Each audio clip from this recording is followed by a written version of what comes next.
আসসালামু আলাইকুম, সবাই কেমন আছেন? আশা করি ভালো আছেন। এই যে আজকে মুরগি মাংস রান্না করতেছি। তো যেদিন আমি একটু অন্য কিছু দিয়ে মুরগি মাংস রান্না করি সেদিনই ভিডিও করি, আর নাহলে প্রতিদিনই মুরগি মাংস আলু দিয়ে আর প্রতিদিন কে আর করা যায়।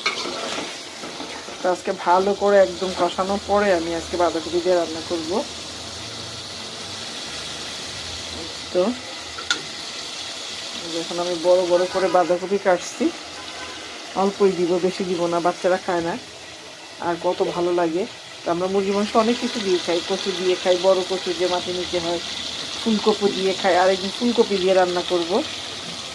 তো মুগ ডাল দিয়ে খাই, বুটের ডাল দিয়েও খাই। বুটের ডাল দিয়ে শুধু যে গরু খেতে হয় তা না, সব কিছু দিয়ে মুরগি মাংস রান্নাটা আসলে কি নিজের কাছে যেভাবে রান্না করে খাওয়াবেন সেটাই আলহামদুলিল্লাহ।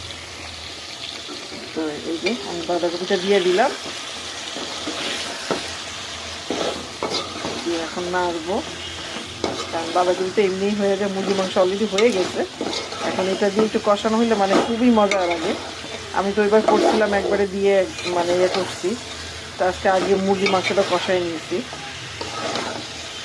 তারপরে আজকে একটু মশলাও বেশি দিচ্ছি, এই জন্য আর কি গরম মশলাটাও দেওয়া হয়েছে। কালারটা আমার মাশাআল্লাহ সুন্দর আসছে।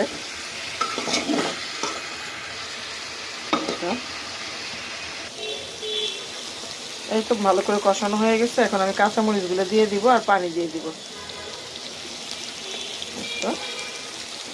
পানি দিয়ে দিব,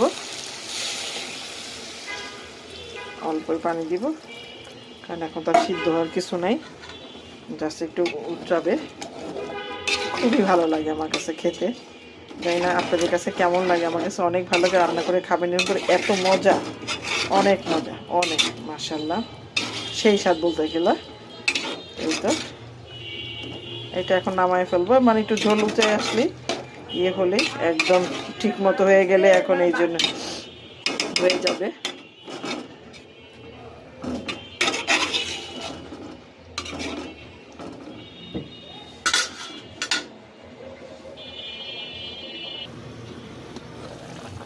এই তো হয়ে গেল আমার বাঁধাকপি দিয়ে মুরগির মাংস রান্না।